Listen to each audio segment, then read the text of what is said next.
లోక్సభలో ప్రతిపక్ష నేత రాహుల్ గాంధీ లేవనెత్తిన ఓట్ చోరీ అంశం పొలిటికల్ హీట్ డ్రా చేస్తుంది. ఈ క్రమంలోనే సీఈసీ జ్ఞానేష్ కుమార్ అభిశంసనకు ప్రతిపక్షాలు ప్రయత్నిస్తున్నట్లు తెలుస్తోంది. దీనికి సంబంధించి సంతకాల సేకరణ చేయాలని నిర్ణయించినట్లు సమాచారం. ఓట్ చోరీపై రాహుల్ పట్ల సీఈసీ జ్ఞానేష్ కుమార్ అనుచిత వ్యాఖ్యలు చేశారని ప్రతిపక్ష నేతలు మండిపడుతున్నారు. ఇక ఓట్ చోరీ వ్యాఖ్యలపై రాహుల్ ఈ వారంలో అఫిడవిట్ ఇవ్వాలని లేదంటే క్షమాపణ చెప్పాలన్న సీఈసీ జ్ఞానేష్ కుమార్ వ్యాఖ్యలపై ప్రతిపక్షాలు మండిపడుతున్నాయి. సీఈసీ అల్టిమేటంపై ఆగ్రహం వ్యక్తం చేస్తున్నాయి. ఈ క్రమంలోనే సీఈసీ జ్ఞానేష్ కుమార్ అభిశంసనకు ప్రతిపక్షాలు ప్రయత్నిస్తున్నట్లు తెలుస్తోంది.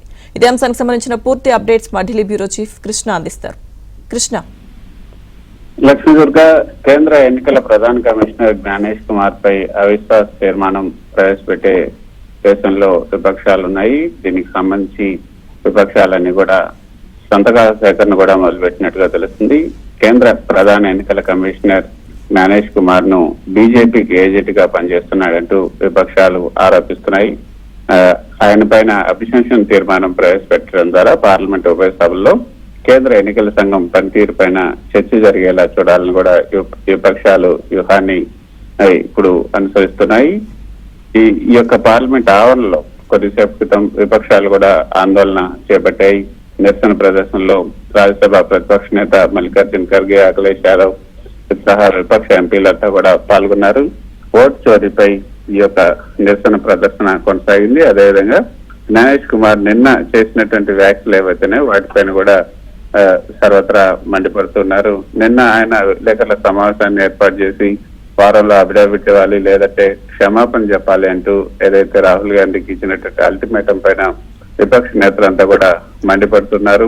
ఈ విధంగా ఒక ఎన్నికల కమిషనర్ బీజేపీ ఏజెంట్ గా మాట్లాడుతున్నారని వాళ్ళు ఆరోపణలు కూడా గుప్పిస్తున్నారు. బీజేపీని గెలిపించేందుకే ఎన్నికల కమిషన్ ఓట్ల చోరీకి పాల్పడుతుందంటూ కాంగ్రెస్ సీనియర్ నేత రాహుల్ గాంధీ సహా విపక్షాలు చేస్తున్నటువంటి ఆరోపణలపైన ఈసీ నిన్న ఘాటుగానే స్పందించింది. ఈ ఆరోపణలు నిరూపించే సాక్ష్యాలతో వారం రోజుల్లోగా ప్రమాణ పత్రాన్ని దాఖలు చేయాలి లేదా దేశానికి క్షమాపణ చెప్పాలి అన్నది ఎన్నికల ప్రధాన కమిషనర్ జ్ఞానేశ్వర్ మిశ్రా చేసినటువంటి డిమాండ్. ఈ రెండు తప్ప మూడో ప్రత్యామ్నాయమే లేదు. వారంలోగా ప్రమాణ పత్రం సమర్పించుకుంటే ఓటర్ల జాబితాపై వస్తున్నటువంటి ఆరోపణలన్నీ కూడా ఆధారరహితమైనగానే పరిగణించాల్సి వస్తుందని కూడా ఆయన చెప్పడం జరిగింది. అధికార పార్టీకి ప్రతిపక్షానికి మధ్య ఈసీ ఎలాంటి తేడా చూపించదు, తమకు అందరూ కూడా ఒకటే, ఏ రాజకీయ పార్టీకి కూడా మేము కొమ్ముగాసే అవసరం లేదు అని కూడా ఆయన స్పష్టం చేశారు. అయినప్పటికీ కూడా ఏదైతే రాహుల్ గాంధీ లేవనెత్తినటువంటి అంశాలకు సిఈసి సమాధానం చెప్పకుండా కేవలం కప్పదాటు వ్యవహారం లాగా ఆయన ప్రవర్తించారు.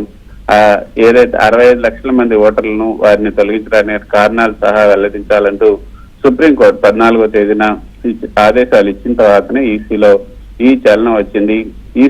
ఈసీ ఇచ్చిన డేటాలోని వాస్తవాలని రాహుల్ చెప్పారు. అంతేగాని ఆయన వేరే ఎక్కడి నుంచో తీసుకొచ్చి కొత్తవి సృష్టించి ఆయన ఏమీ చెప్పలేదు.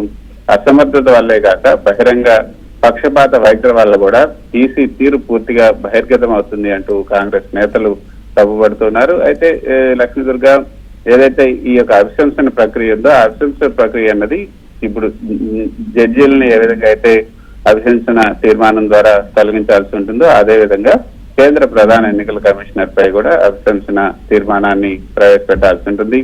ఆర్టికల్ 324 ప్రకారంగా ప్రధాన ఎన్నికల కమిషనర్ ను సుప్రీంకోర్టు జడ్జిని తొలగించే విధానం ప్రకారమే తొలగించవచ్చు. ఎన్నికల కమిషనర్లు కూడా ఆ విధంగానే తొలగించే అవకాశం ఉంది. కానీ ఎన్నికల కమిషనర్లు తొలగించాలంటే సిఈసి సిఫార్సు చేయాల్సి ఉంటుంది.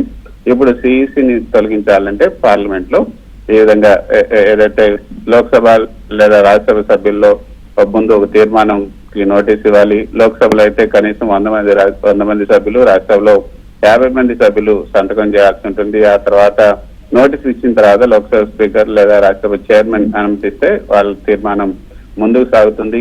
ఆ తీర్మానం ఆమోదిస్తే తర్వాత ఒక కమిటీ కూడా ఏర్పాటు చేస్తారు. ఆ కమిటీలో supreme court judge, high court chief justice, ఒక ప్రముఖ న్యాయ నిపుణులు కూడా ఉంటారు.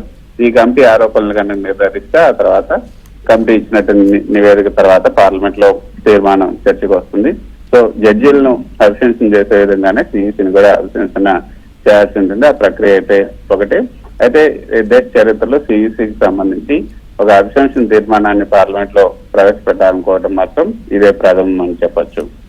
Lakshmi Durga. Okay, thank you Krishna.